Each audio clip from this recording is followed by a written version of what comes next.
Olá! Um dos fundamentos da educação é formar pessoas que se respeitem, levando em consideração suas individualidades, na busca por uma escola que ajude na educação dos filhos.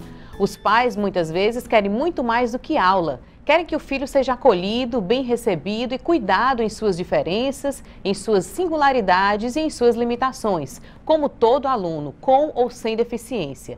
E para isso é necessário que haja um suporte pedagógico pleno, capaz de atender o aluno e despertar suas potencialidades. Para isso, vamos conversar com duas especialistas sobre o tema Educação Inclusiva. Professora Celene Penaforte, doutora em Educação e conselheira do Conselho de Educação do Estado do Ceará, e a professora Geni Lustosa, também doutora em Educação e professora da Universidade Federal do Ceará. Olá, professoras, sejam bem-vindas ao nosso especial Educação Inclusiva.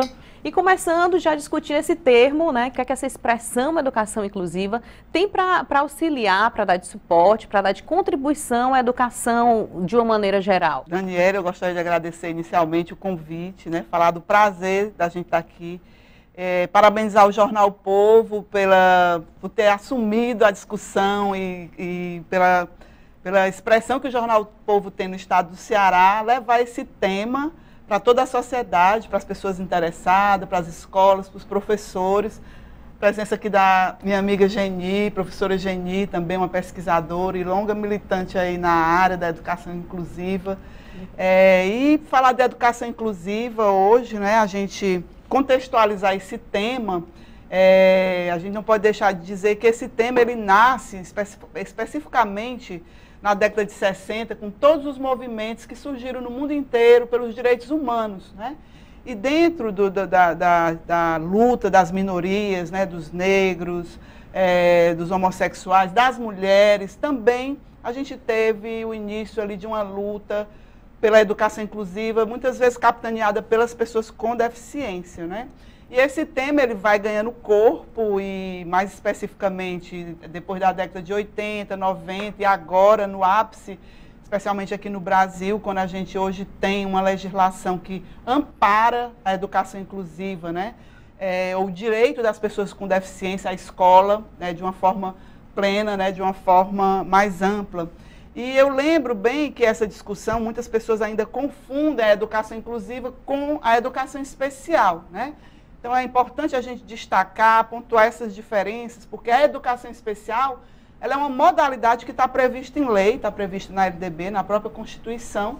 É uma modalidade que, a princípio, tinha uma relação muito mais com esse atendimento fora da escola, né, nas instituições especiais que cumpriram um papel histórico extremamente relevante, né, no atendimento às pessoas com deficiência, por todo o século XX, a gente pode dizer, mas que hoje a educação especial ela passa por um novo paradigma, né, e ela se alia à educação inclusiva como concepção, né, tanto que a nossa política, a gente fala da Política Nacional de Educação Especial na perspectiva da educação inclusiva, porque a educação especial ela é uma modalidade que tem política própria, tem recurso próprio, mas que hoje, dentro dessa perspectiva legal, o Conselho de Educação Inclusiva, ela traz para a escola essa possibilidade de uma inclusão, digamos assim, mais radical, porque antes a própria legislação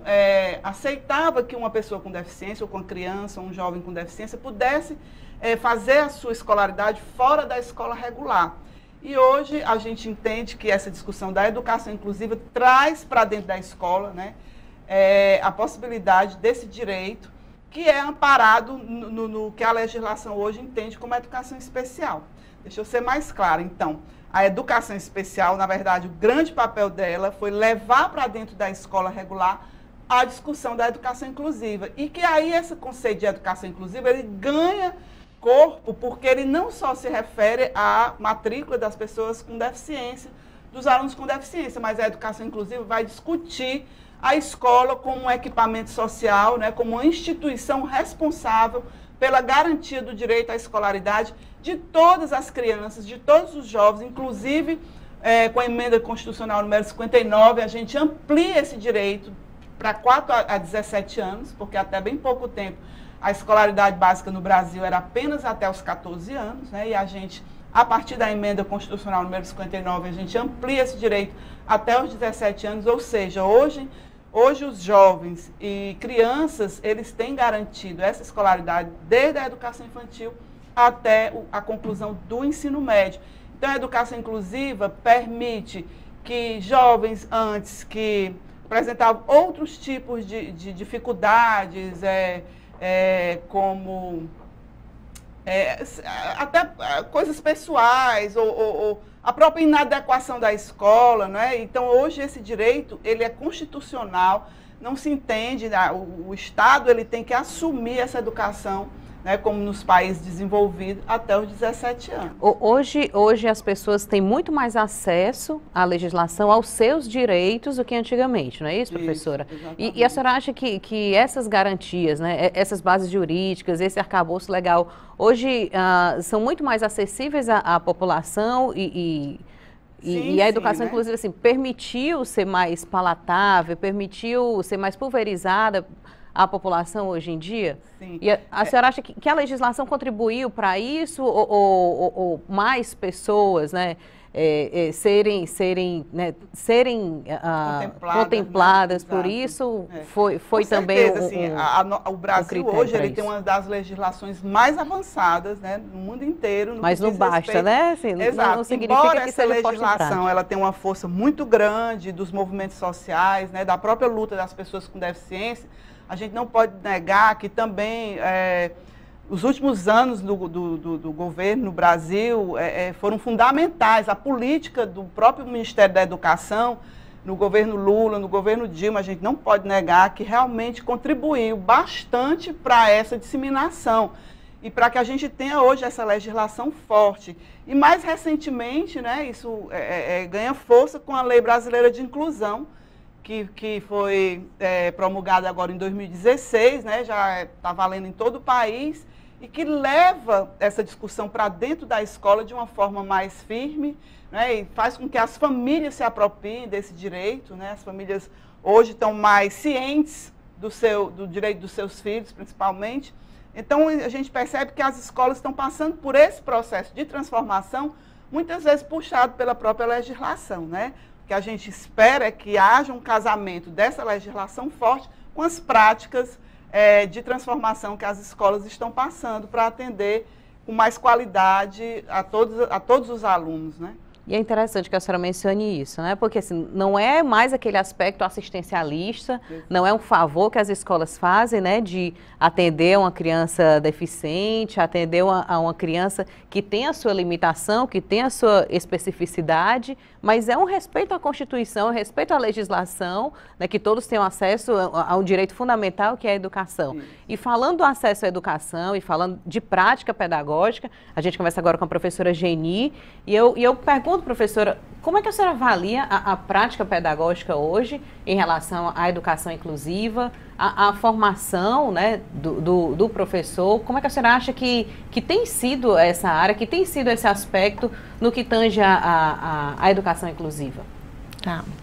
Oi, Daniela. Também quero agradecer o convite e vou já complementando, dialogando aqui com a professora Selene, também colega, né, de universidade, de trabalhos, já atuamos na Secretaria de Educação, no mesmo período, na equipe de educação especial, e a gente tem esse fundamento, né, desse diálogo em favor à educação inclusiva. Antes de responder sua pergunta, assim, mais especificamente, eu queria apenas fazer um comentário em relação à perspectiva da educação inclusiva, né?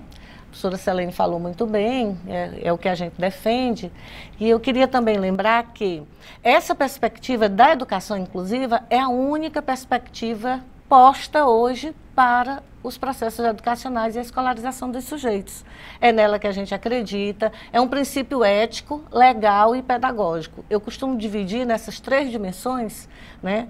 Uma escola inclusiva é uma escola que está colaborando para a realização de uma sociedade inclusiva, né? Então a gente vem do princípio de uma sociedade inclusiva, aberta, justa a todos, direito de todos, para uma escola, né, que é uma escola acolhedora, uma escola para todos, Então, uma escola sendo inclusiva, a luta de segmentos como pessoas com deficiência, alunos com deficiência, essa escola já a princípio é aberta para lidar com as diferenças de todas as pessoas, de todas as crianças, de todos os estudantes.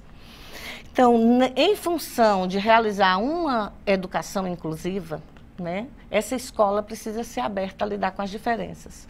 Então, a formação de professores ela é fundamental. Os professores têm um papel, né, de relevância no processo de construção dessa escola cada vez mais inclusiva, né? Uma educação inclusiva é uma escola que processualmente, um sistema de ensino que processualmente se faz acolhedor, aberto às diferenças, e para isso tem professores, quadro de professores formados, bem formados, com condições de atender bem a todas as crianças, inclusive as crianças, jovens e adultos com deficiência, e com qualquer outra singularidade no processo de aprendizagem, no processo de desenvolvimento. Então, para uma escola inclusiva, para a educação inclusiva se realizar, nós precisamos fundamentalmente de práticas pedagógicas inclusivas. Né? Eu estou falando de professores, com professores, eu estou trabalhando no cenário pedagógico, então eu preciso de professores que realizem práticas pedagógicas inclusivas. E a gente que pesquisa e que atua na educação inclusiva, a gente vê fundamentalmente a relação entre as concepções e as práticas pedagógicas, né? Existem barreiras que estão postas, muitas vezes, dentro do processo de aprendizagem das crianças, que essas dificuldades independem de alguma dificuldade no sujeito. Então, eu tenho barreiras que eu posso retirar do processo pedagógico, eu como professor, que vai beneficiar a aprendizagem dessas crianças, né? Então, do ponto de vista didático, o professor pode remover essas barreiras, ele pode estar planejando práticas pedagógicas mais diversificadas, práticas pedagógicas que tenham adaptações em materiais, que ele adapte recursos, materiais, cadernos, lápis, abordagens pedagógicas, metodologias, recursos para esses alunos. No ponto de vista da educação inclusiva, o currículo é o mesmo para todas as crianças. O que deve ser modificado, transformado, são as formas de recurso e de acesso a esse currículo e, principalmente, as práticas que esse professor realiza. A gente tem hoje uma clareza muito grande de que existem barreiras que são da ordem atitudinal.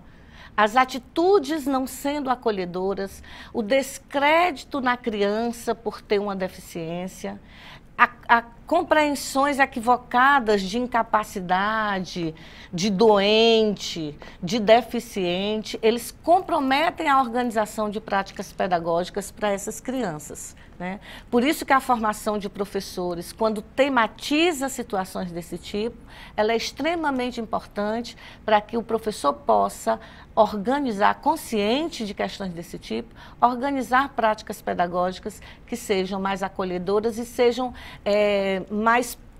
produzam mais possibilidades daquelas crianças estarem aprendendo. Tá?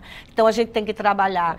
Outra questão muito importante, eu vejo, Daniela, na relação pedagógica, quer dizer, na relação do professor, o aluno e o processo de ensino-aprendizagem, é que se eu, professor, só vejo a deficiência, a primeira coisa que me aparece ali, aí eu tenho um aluno com deficiência, o que fazer? Eu escrevi recentemente um texto que, se eu tivesse que responder essa pergunta aos professores, porque o texto me pedia isso, né? Eu tenho um aluno com deficiência, o que fazer? Por onde começar? E aí eu, fazendo essa reflexão, eu penso que a primeira coisa a se pensar é, para além da deficiência, eu estou com uma criança em um processo de aprendizagem. Que nível essa criança tem? Quais são suas potencialidades? Quais são seus centros de interesse? O que mais ela gosta de fazer? O que ela já tem de conhecimento que eu possa, a partir dali, trabalhar aquele currículo que eu tenho que trabalhar naquela série, naquela atuação. Então, são questões desse tipo que devem vir primeiro. É uma criança em seu processo de aprendizagem e não uma deficiência, a princípio, antes de eu chegar à criança nesse processo de aprendizagem. Professora Selene, nós estávamos conversando, né, sobre a importância, a relevância do docente, é claro, né, que é um agente diretamente relacionado na sala de aula ao aluno, mas e os demais agentes, né, que atuam também na escola, né, e também indiretamente na sala de aula, em especial o gestor escolar. Como é que a senhora avalia a atuação dele e de que forma, né, ele pode se relacionar, ele pode atuar com o aluno nessa esfera, nesse aspecto da educação inclusiva? Bom, é muito boa essa sua pergunta, né, porque dentro desse processo de construção da educação inclusiva, no começo do nosso trabalho era de convencimento, né? Assim, a gente ia para os cursos, formação de professores, tinha que convencer que a educação inclusiva era uma coisa boa para a escola, né? Eu costumo dizer que quando uma escola uma escola abraça a educação inclusiva, ela se qualifica, né? Quanto mais você tem práticas inclusivas, mais você beneficia a escola toda. Depois desse convencimento, né, assim, os estudos, as pesquisas, a formação se centrou muito no papel do professor, que sem dúvida nenhuma é fundamental. Mas aí eu tive a oportunidade de fazer uma pesquisa sobre o papel do gestor escolar, né? E aí esse profissional, ele se coloca como fundamental no processo de construção da escola inclusiva, porque é ele que vai organizar a escola, né? O papel dele é digamos assim, é como se fosse um maestro que vai reger a orquestra, né? E assim, principalmente no apoio ao professor, no apoio às famílias, né? E a gente trabalha, por exemplo, com a construção de 3 dimensões que são fundamentais para a construção da escola inclusiva. Primeiro, esse gestor, ele tem que construir com o seu grupo a cultura inclusiva. Para ele construir uma cultura inclusiva na escola, a primeira coisa, ele tem que acreditar na educação inclusiva, né? Então, a cultura inclusiva, ela tem a ver com a crença de que para aquela criança com deficiência, a minha escola é a melhor escola para ele.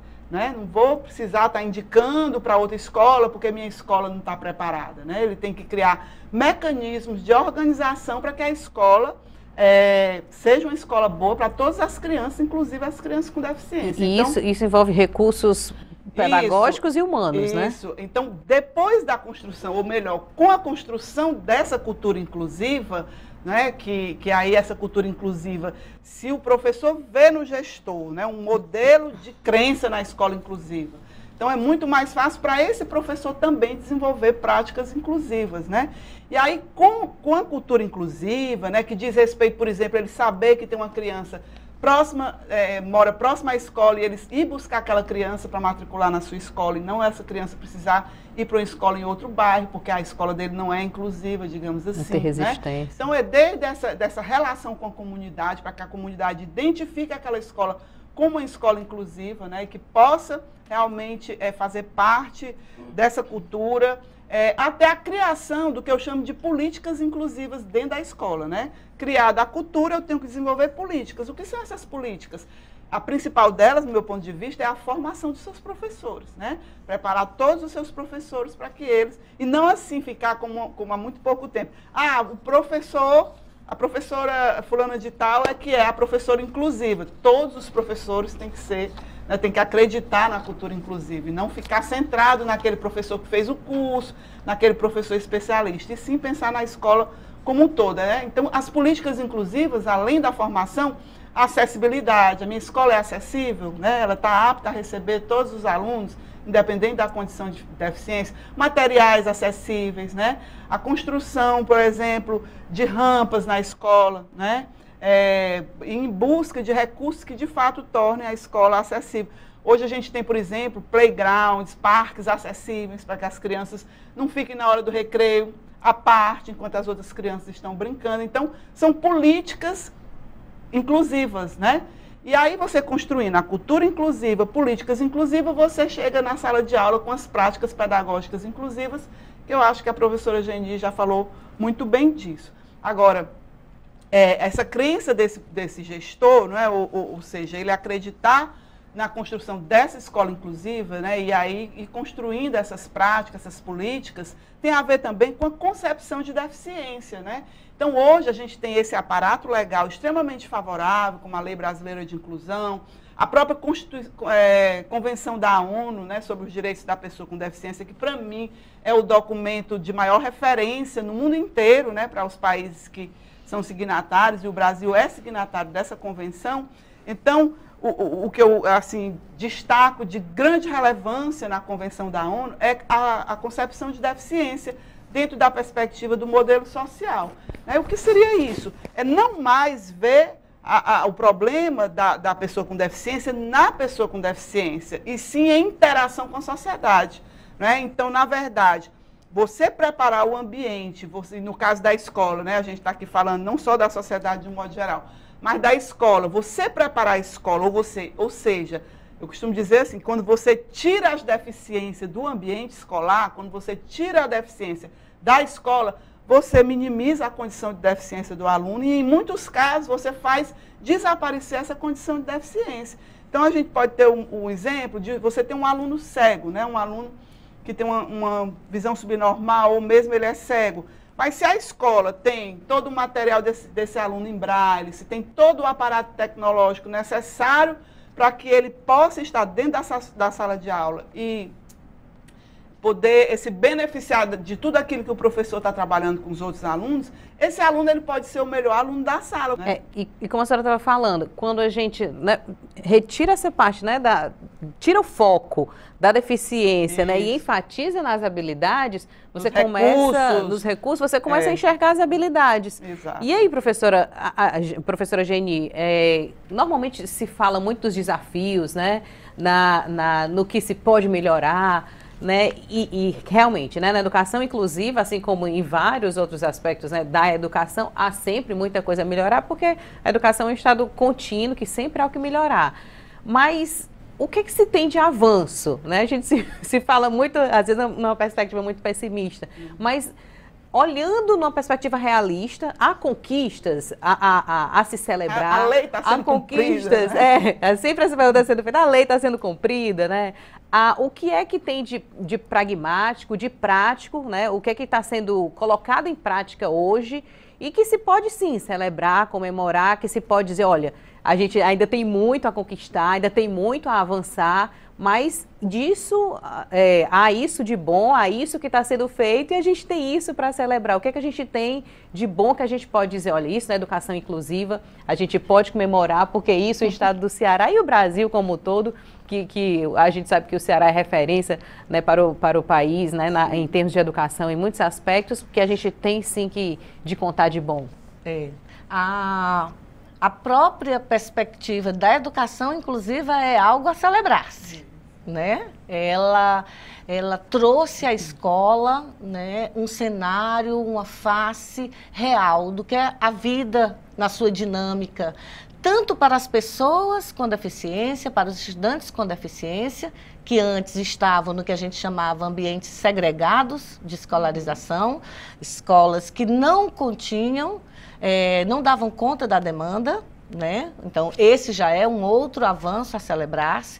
Nós temos só na rede municipal cerca de mais de 5.000 alunos com alguma deficiência matriculados.